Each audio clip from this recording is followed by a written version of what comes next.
10, 9, 8, 7, 6, 5, 4, 3, 2,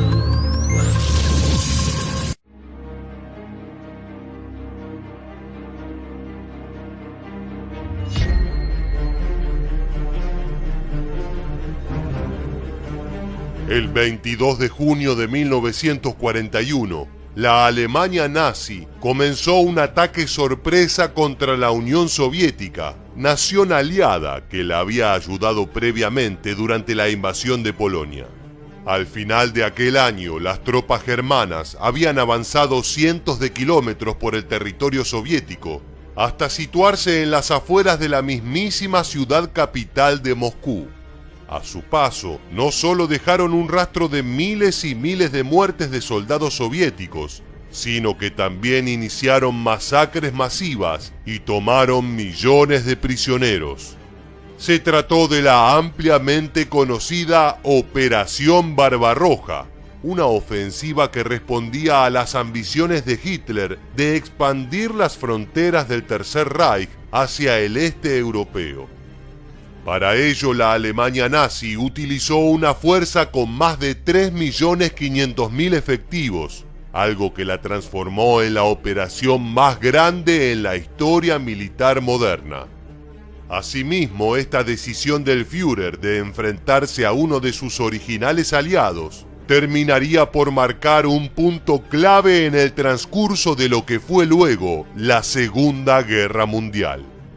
Pero ¿cómo fue concretamente la resistencia soviética frente al imparable y poderoso avance nazi durante la Operación Barbarroja? Si quieres conocer la respuesta a este interrogante, quédate con nosotros y acompáñanos a descubrir una de las defensas más épicas de la Segunda Guerra Mundial. ¿Estás listo? Pues entonces prepárate para viajar en el tiempo. Para ponernos en contexto, empezaremos con una palabra: Blitzkrieg. Al comienzo de la Segunda Guerra Mundial, la idea de la Alemania nazi era expandirse e invadir territorios lo más rápido posible. Para ello empleó la innovadora táctica militar de guerra relámpago, que sin lugar a dudas le produjo una inmensa cantidad de victorias durante los primeros 2 años del conflicto. El objetivo, claro está, era evitar una guerra larga a toda costa. De esta manera, los alemanes derrotaron a Polonia y la ocuparon en septiembre de 1939. Siguieron Dinamarca y Noruega en abril de 1940, Bélgica, Holanda, Luxemburgo y Francia en mayo de 1940, y Yugoslavia y Grecia en abril de 1941. Gran Bretaña, por su parte, solo se salvó de caer, probablemente, por estar separada de la Europa continental por el Canal de la Mancha. Amparado en esta irrefutable serie de campañas rápidas y exitosas, Hitler decidió dirigir sus esfuerzos hacia el este, creando lo que se convertiría en el fatídico Frente Oriental. Del otro lado, los soviéticos, que sin confiar demasiado en la fragilidad de su alianza con los nazis, tenían un ojo puesto en el desarrollo acelerado de sus fuerzas armadas y el otro en los movimientos de tropas alemanas en las proximidades de sus fronteras. Y esto porque, contrariamente a lo que se suele asegurar, la Unión Soviética no fue sorprendida del todo por la actitud del jerarca nazi. Es más, todo indica que esperaban la traición, pero no que fuera tan pronto. Lo cierto es que los soviéticos comenzaron a prepararse para una eventual guerra de grandes proporciones después de la experiencia ganada en la Primera Guerra Mundial. En su forma de ver las cosas, sabían que si querían proteger su revolución nacional, no podían confiarse completamente en los papeles y acuerdos diplomáticos. Lo mejor, en consecuencia, era apostar por las municiones y las armas. Es por ello que durante la década del 30, la Unión Soviética invirtió mucho en el desarrollo de su fuerza militar. El problema fue que al no tener un enemigo en concreto, todo este proceso era generalizado y por demás costoso. De todas maneras, el desarrollo militar soviético en los años previos a la guerra fue admirable. Para 1940, disponían de más de 4 millones de hombres en uniforme. Cada mes se producían alrededor de 230 tanques, 700 aeronaves, 4.000 armas y morteros, más de 100.000 rifles y más de 1 millón de municiones. No obstante, la rapidez no era homogénea, porque si bien el avance en el equipamiento era notable, la formación apresurada de los soldados en muchos casos resultó en un pobre entrenamiento y una ínfima experiencia de combate.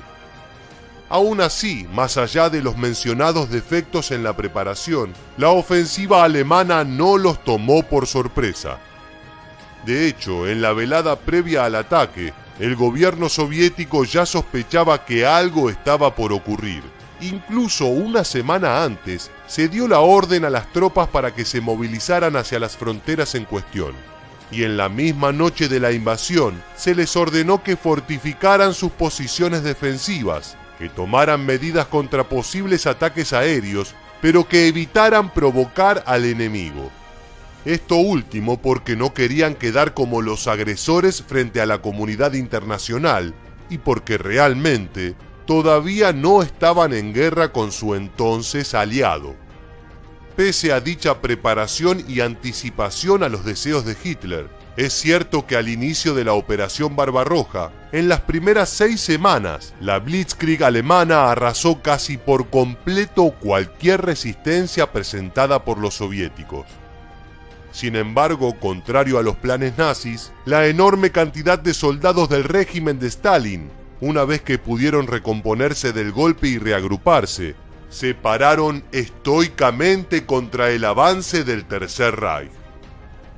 Ante este panorama, la avanzada alemana, que estuvo a punto de tomar la ciudad de Moscú a finales de 1941, comenzó a perder la iniciativa por primera vez en la Segunda Guerra Mundial. La táctica relámpago había fracasado y, en consecuencia, sus tropas no estaban bien preparadas para un enfrentamiento a largo plazo. Por otra parte, los soviéticos, sin brillar en este aspecto, contaban con una cierta ventaja al estar defendiendo su territorio.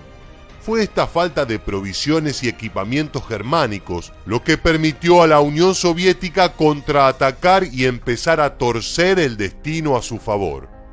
Específicamente, el 6 de diciembre de 1941, los soldados de Stalin lanzaron una poderosa contraofensiva contra el centro del frente oriental alemán, haciéndolos retroceder en medio de una total confusión. Fue el comienzo del fin de la Operación Barbarroja. Y si bien al año siguiente los nazis intentaron nuevamente continuar con la invasión, la resistencia soviética y su superioridad en infraestructura volvieron a imponerse, siempre a un gran costo de vidas humanas, pero quedándose con la victoria. Además de la marcada mentalidad defensiva de los soldados soviéticos, que bajo ningún concepto querían entregar a su madre Rusia, uno de los factores diferenciales fue el desarrollo de sus tanques, tanto en calidad como en cantidad. Nos referimos al T-34 y al KV-1, el primero capaz de atravesar el lodo y la nieve sin mayores problemas. Algo que sin dudas fue un aspecto clave, ya que los alemanes subestimaron al Ejército Rojo y sobreestimaron a sus propios Panzers al no enviar sus unidades más modernas. Este detalle, sumado a que los soviéticos podían reemplazar más rápidamente las máquinas destruidas, terminaron de inclinar la balanza. En definitiva, más allá de que se suele evocar la tenacidad de los combatientes soviéticos, que sí la tuvieron, la diferencia estuvo, por un lado, en la anticipación del Ejército Rojo ante un posible conflicto internacional, y por el otro, en la subestimación de la resistencia soviética por parte de Hitler. Consecuentemente, la famosa Blitzkrieg, reina de las campañas cortas, no pudo hacer pie contra una madre Rusia más que preparada para un combate a largo plazo. De esta manera llegamos al final del video. Y es momento de que tú te conviertas en el protagonista y nos contestes la siguiente pregunta. Si tuvieses que elegir un tipo de soldado de la Segunda Guerra Mundial para tu ejército, ¿te quedarías con la tenacidad de los combatientes soviéticos o con la efectividad de los alemanes?